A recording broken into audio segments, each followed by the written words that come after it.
Hello friends, welcome to my channel Unused Brain and in this session we will talk about the pelvic girdle. हमारे last session में बच्चों मैंने आपको pectoral girdle के बारे में बताया था और हम क्या कर रहे हैं, हम अपेंडिकुलर स्केलेटन कर रहे हैं, है ना। तो चलिए अब इस पेल्विक गर्डल को भी देखते हैं कौन सा गर्डल है। तो ये बच्चों हिप गर्डल है। जिन बच्चों ने लास्ट वाला सेशन नहीं देखा वो वहां पे जाके पेक्टोरल गर्डल देख सकते हैं। ओके, लिंक उसका डिस्क्रिप्शन बॉक्स में है। ओके बच्चों, अब हम पेल्विक गर्डल यानी कि हिप गर्डल को डिस्कस करेंगे। गर्डल क्या है, अगर हम सीधी भाषा में कहें तो ये एक ऐसी कनेक्शन है और ऐसी बोन्स है, ठीक है, जो कि हमारे इस सेंट्रल इस ट्रंक को बाकी के हमारी बोन से, जैसे कि हमारी लेग बोन्स हो गई, है ना, हमारी आर्म की बोन्स हो गई, इससे कनेक्ट करते हैं। ओके बच्चों, तो ये होते हैं गर्डल। तो चलिए आज हम पढ़ने जा रहे हैं हिप गर्डल। हिप गर्डल क्या करता है बच्चों, ये हमारे लेग रीजन को हमारे ट्रंक से कनेक्ट करता है। ओके, और ये मिलके बना है दो बोन से। दो बोन्स है हमारे हिप गर्डल में, ठीक है। सो इसको मैं लिख देती हूँ यहाँ पे, it is also called hip girdle. And this hip girdle, यहाँ पे दो बोन्स होती है। तो ये दो बोन्स का बना है, it is consist of two hip bones. दो हिप बोन्स का बना है। आप उन बोन्स को क्या कहते हैं बच्चों, तो उन बोन्स को कॉक्सिल बोन्स कहते हैं, पेल्विक बोन्स कह सकते हैं, इनॉमिनेट बोन्स कह सकते हैं। ओके बच्चों, इतने सारे नाम हैं इन बोन्स के। पेल्विक बोन्स तो हम पेल्विक गर्डल से ही इनको कह सकते हैं, ठीक है। तो हम कह सकते हैं इनको कॉक्सिल बोन्स या फिर पेल्विक बोन्स। आप दो ही याद रखिएगा। सो दो कॉक्सिल बोन है भाई साहब, और ये हमारे बना रही है पेल्विक गर्डल। चलिए, आप कितने सुंदर सुंदर मैंने यहाँ पे डायग्राम बना के रखे हैं आप लोगों के लिए, ताकि हमको और अच्छे से क्लियर हो जाए इसके बारे में। नाउ पेल्विक बोन्स, ये एक पेल्विक बोन है और एक कॉक्सिल बोन है। इसके बारे में भी इस पे भी हम आते हैं अभी। ओके चलिए, तो ये है हमारी पेल्विक बोन। अब इस पेल्विक गर्डल का रोल क्या है, किसी भी चीज को पढ़ने से पहले आपको उसका फंक्शन भी पता होना चाहिए, ठीक है। तो इसका फंक्शन है, ये प्रोटेक्ट करता है हमारे लोअर एब्डोमिनल और पेल्विक ऑर्गन्स को, जैसे कि हमारा यूरिनरी ब्लैडर हो गया, इंटेस्टाइन हो गया, सेक्स ऑर्गन्स हो गए। तो इन सारी चीजों को प्रोटेक्ट करने का काम है इस पेल्विक गर्डल का। तो हम लिख सकते हैं यहाँ पे, it protects the lower abdominal and pelvic organs, जैसे कि इंटेस्टाइन हो गए, यूरिनरी ब्लैडर, ये सारी चीजें, इनको प्रोटेक्ट करने का काम इस पेल्विक गर्डल का होता है बच्चों। नाउ अब ये जो पेल्विक गर्डल है ना, ये बना रखा है मैंने काफी अच्छा डायग्राम। तो ये जो आगे से, ठीक है, इसका कनेक्शन है, यहाँ पे एक जॉइंट है, पीछे से भी इसका एक कनेक्शन है। तो ऐसा नहीं है कि ये दो बोन्स आपस में एक तरफ से कनेक्टेड हैं, ये पीछे की साइड से भी कनेक्टेड है और ये आगे की साइड से भी कनेक्टेड है। पीछे की साइड से तो ये यहाँ सेक्रम से कनेक्टेड है बच्चों। ओके, ये हमारी सेक्रम है, पीछे वर्टिब्रल कॉलम होता है ना, लास्ट की जो वर्टिब्रा है सेक्रम, देन कॉकेक्स। तो पीछे की साइड से यानी कि पोस्टीरियर साइड से इसका जो कनेक्शन है वो सेक्रम से है। लेकिन फ्रंट साइड से, अगर ये हम फ्रंट साइड की बात करें, तो आगे से इसका कनेक्शन एक कार्टिलेज से है। ओके बच्चों, सो यहाँ पे कनेक्शन देख लेते हैं। एट एंटीरियर साइड पे both the bones are connected by a cartilage। एक कार्टिलेज से कनेक्टेड है इंटीरियर यानी कि फ्रंट साइड पे। इस कार्टिलेज को कहते हैं प्यूबिक सिम्फाइसिस। प्यूबिक सिम्फाइसिस से ये कनेक्ट है। और ये कैसा जॉइंट यहाँ पे बना रही है बच्चों, ये एक फाइब्रो कार्टिलेजिनस जॉइंट बना रही है। ओके, तो जॉइंट भी लिख देते हैं, it is fibro cartilaginous joint, fibro cartilaginous joint बना रही है। ये हो गई फ्रंट साइड की बात। पीछे की तरफ से ये कैसे कनेक्टेड है? So at posterior side both the coxal bones are connected with sacrum. So at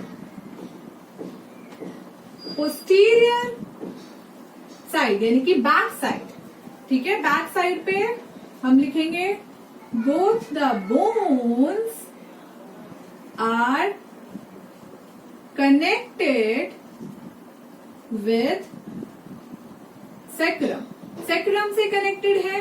और यहाँ पे भी एक जॉइंट बनेगा बच्चों, विच इज सेक्रोइलियाक जॉइंट। इस जॉइंट के बारे में भी हम बात करेंगे अभी, ठीक है, इसका नाम ऐसा क्यों पड़ा।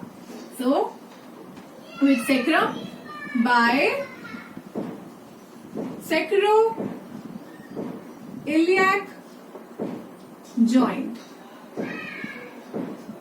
Okay, done. तो दो कनेक्शंस हमने इन बोन के देख लिए और चलिए अब आते हैं इस कॉक्सिल बोन पे, ठीक है।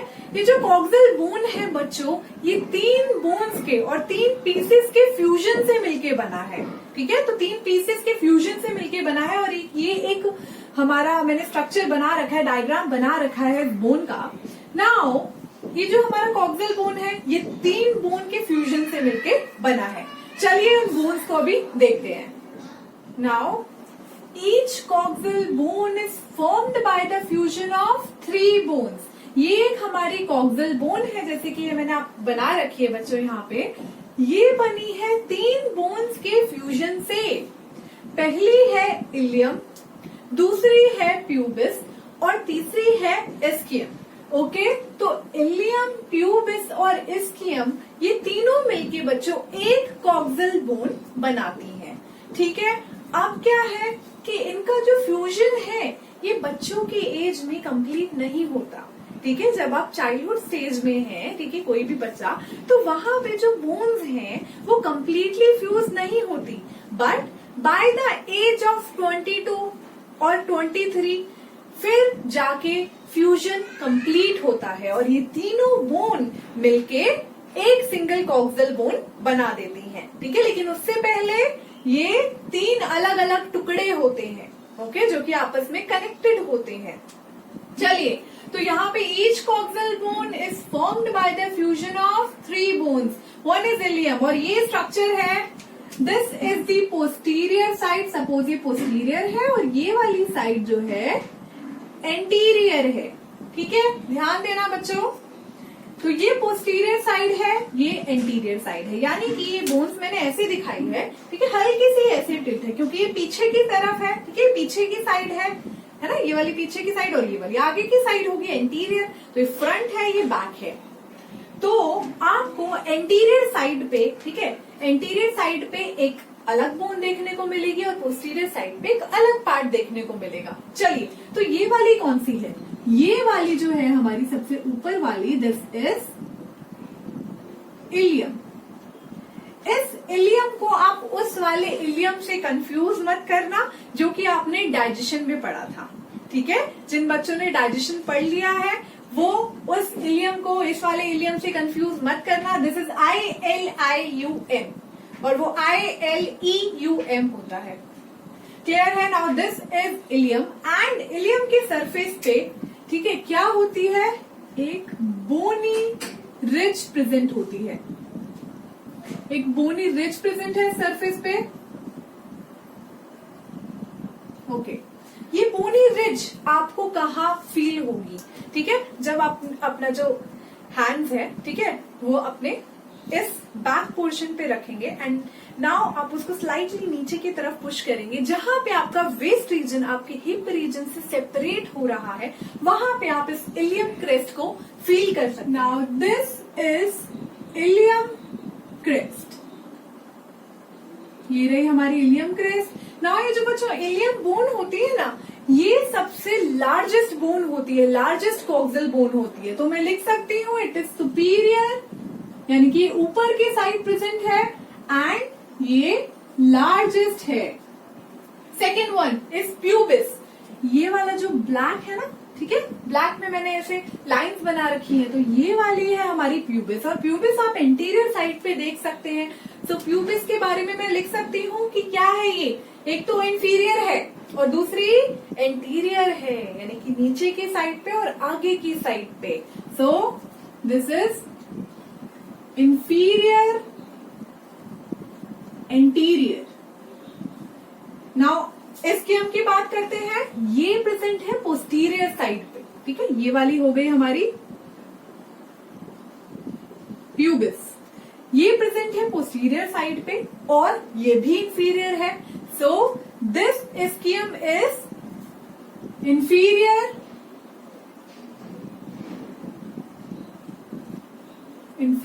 यानी कि नीचे की तरफ और पोस्टीरियर यानी कि बैक साइड में। इस हिसाब से इनकी लोकेशन मैंने आपको बता दी है बच्चों। आप लोकेशन से ज्यादा क्लियर हो रहा होगा कि बोन्स की, ठीक है, बोन्स कैसे ये जो है आपस में कनेक्टेड है यार, और बोन्स की डायरेक्शन क्या है किस बोन की, ओके, और कैसे ये कनेक्टेड है किसी भी कार्टिलेज से या किसी भी वर्टिब्रा बोन से, ओके। ये अब आपको और ज्यादा क्लियर हो जाएगा जब हम इस वाले डायग्राम पे चलेंगे। तो चलो कैरी ऑन करते हैं। नाउ ये आपको एक अलग अच्छे से समझ आ गई होगी। ये क्या है, ये गैप है और इस गैप के बारे में हम यहां डिस्कस करेंगे। नाउ इस डायग्राम पे चलते हैं और इसके लिए मुझे ये वाला पोर्शन रब करना पड़ेगा। तो चलिए इसको रब कर देते हैं। आई होप आप लोगों ने ये नोट डाउन कर लिया होगा पहले ही। जल्दी जल्दी नोट डाउन करा करो बच्चों, और यहीं पे चीजें याद करके जाया करो, विच इज वेरी इंपॉर्टेंट। आपको दूसरी बार ये सेशन खोलना ना पड़े, ऐसे याद करके जाया करो। चलिए अब नाउ दिस, ये एक कॉक्सियल बोन, ये दूसरी कॉक्सियल बोन। तो ये मैं लिख सकती हूँ, this is left coxal and this is right coxal bone. Left है राइट है, दोनों कनेक्टेड हैं। पीछे की तरफ किससे कनेक्टेड है, सेक्रम से कनेक्टेड है। तो ये क्या है, ये है सेक्रम, ठीक है। तो पीछे की साइड प्रेजेंट है सेक्रम और जॉइंट बना रहा है पीछे की साइड से। और जैसे कि मैंने आपको बताया था, जॉइंट का नाम क्या था, सेक्रोइलियक जॉइंट, है ना। आप लोगों ने अभी नोट डाउन किया है सेक्रोइलियक जॉइंट।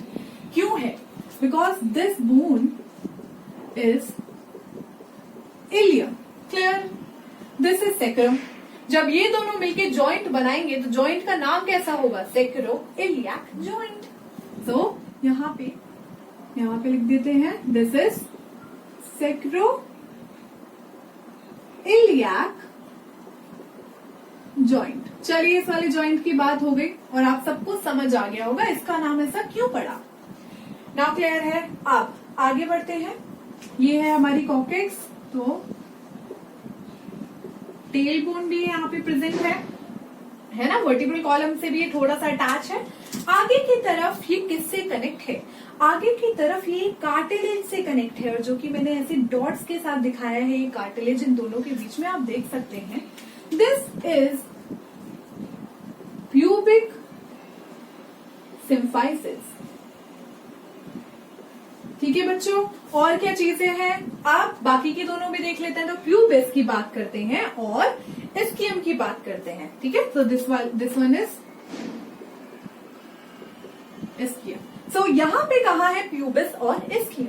सो देखिए, जैसे कि मैंने आपको बताया था, प्यूबिस क्या है, एंटीरियर है बच्चों। तो ये देखो आपको आगे दिखाई दे रही है ब्लैक कलर में दोनों साइड पे, और ये जो हमारी इस्कियम है ये पोस्टीरियर है। तो जस्ट ये इसके पीछे है, पर आगे से वो कनेक्टेड भी है और पीछे भी है। ये सारी चीजें हैं और ये आपको दिमाग में रखना पड़ेगा। So this one is pubis and this one, blue वाला जो है, ब्लू वाली जो मैंने बनाई है, दिस इज इस्कियम, ओके, ये आपको पता चल गया होगा ना। कुछ और चीजें हैं जो कि मुझे इस स्ट्रक्चर में आपको बतानी है। वन इज, यहाँ पे अब ये जो चीज है, ठीक है, हल्का सा मैं ये एक बार, चलिए रब नहीं करती, ऐसे ही बता देती हूँ। ये देखिए, ये है हमारी प्यूबिस, ध्यान से देखिएगा बच्चों, pubis and this is ischium, ठीक है, प्यूबिस और ये, ठीक है, ब्लू वाली इस्कियम। तो यहाँ पे प्रेजेंट है, इस वाले पोर्शन में प्रेजेंट है एक सॉकेट, एक सॉकेट है, एक डिप्रेशन है। यहाँ से आपको नहीं क्लियर हो रहा होगा, ऑब्वियसली वो साइड में डिप्रेशन है। साइड में अगर ये ऐसे दो बोन्स है तो बीच में डिप्रेशन है, बीच में डिप्रेशन है। तो यहाँ पे जो डिप्रेशन है, इस डिप्रेशन को कहते हैं एसिटिब्यूलम, ठीक है, दिस इज एसिटिब्यूलम, ठीक है। तो इस डिप्रेशन को एसिटिब्यूलम कहते हैं। ये एक सॉकेट होता है। अब कहीं भी कोई सॉकेट प्रेजेंट है तो वहां पे क्या होगा, कोई ना कोई बोन फिट होगी। तो ये एक डिप्रेशन है। सबसे पहली बात तो इसके बारे में हम ये लिखेंगे, it is a depression present at the fusion of three bones. ये तीनों बोन्स के फ्यूजन पॉइंट पे ये डिप्रेशन प्रेजेंट है। जैसे कि आप देख सकते हैं बच्चों, दिस इज वन बोन ऊपर वाली है सुपीरियर, नाउ ये पीछे वाली है ब्लू कलर की और ये आगे वाली है हमारी प्यूबिस, ठीक है, प्यूबिस, इस्कियम और इलियम। अब ये तीनों बोन के फ्यूजन पे ही सॉकेट बना हुआ है, ठीक है, फ्यूजन पॉइंट पे ही सॉकेट है। तो आप ये एक बात इंपॉर्टेंट याद रखिएगा कि उसके फ्यूजन, तीनों बोन्स के फ्यूजन पॉइंट पे होता है वो सॉकेट, जहां पे हमारा जो थाई बोन है, फीमर है, वो सॉकेट में फिट होगा, है ना, उस ही सॉकेट में फिट होगा। और वहां से हमारा जो लेग रीजन है वो कनेक्ट होगा किससे, हमारे इस गर्डल से, और यहाँ पे बनेगा hip joint. So this depression is present at the fusion of three bones and head of femur bone, which is thigh bone, fits in it. इसके अंदर थाई बोन जो है फिट होती है और क्या बनता है, हिप जॉइंट बनता है, ठीक है, यहाँ पे हिप जॉइंट बनता है। नाउ एक और चीज आपको देखने को मिल रही होगी इस डायग्राम में, ये ओपनिंग्स। क्या है ये ओपनिंग्स? तो बच्चों इन ओपनिंग्स को कहा जाता है ऑब्ट्यूरेटर फोरामेन, ऑब्ट्यूरेटर फोरामेन, ठीक है। जहां भी आप बच्चों फोरामेन पढ़ते हैं, फोरामेन क्या होता है, कोई भी ओपनिंग, कोई भी गैप, कोई भी अपर्चर, तो कोई भी ओपनिंग है उसको हम फोरामेन कह देते हैं। तो फोरामेन वर्ड आप याद रखिएगा, ओके। सो ऑब्ट्यूरेटर फोरामेन यानी कि यहाँ से कोई ना कोई ब्लड वेसल, कोई ना कोई नर्व पास आउट हो रही होगी। So it is a large aperture. याद रखने वाली बात क्या है, ये लार्ज अपर्चर दो बोन मिलके बनाती है, सिर्फ दो बोन, ठीक है, जो कि प्यूबिस है और इस्कियम है, ये दोनों बनाते हैं। यहाँ पे इलियम का कोई हाथ नहीं है इस अपर्चर को बनाने में। So it is formed bye pubis and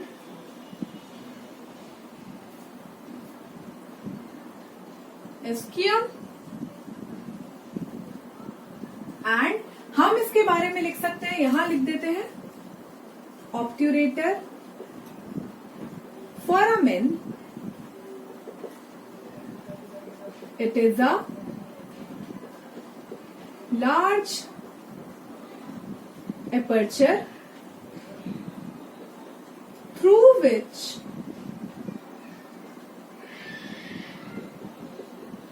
blood vessels and nerves passes, ठीक है, जिसमें से ब्लड वेसल्स और नर्व जो है पास करती हैं। ये ऐसा अपर्चर है, ठीक है, या तो वो लेग रीजन में जा रही होंगी या लेग रीजन से आ रही होंगी। तो इस अपर्चर के जरिए, ठीक है, एक कनेक्शन होता है, कनेक्शन बनता है बेसिकली ब्लड वेसल्स का भी और नर्व का भी, हमारे लेग रीजन से हमारे ट्रंक रीजन का। ये आपको बच्चों क्लियर है? ऑब्ट्यूरेटर फोरामेन हो गया एंड एसिटिबुलम हो गया। ये दोनों इंपॉर्टेंट चीजें हैं पेल्विक गर्डल में याद रखने वाली, ओके।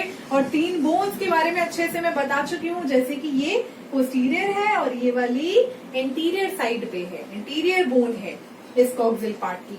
Now, अब ये जो पेल्विक गर्डल है ना बच्चों, ये डिफर करता है मेल्स में और फीमेल्स में।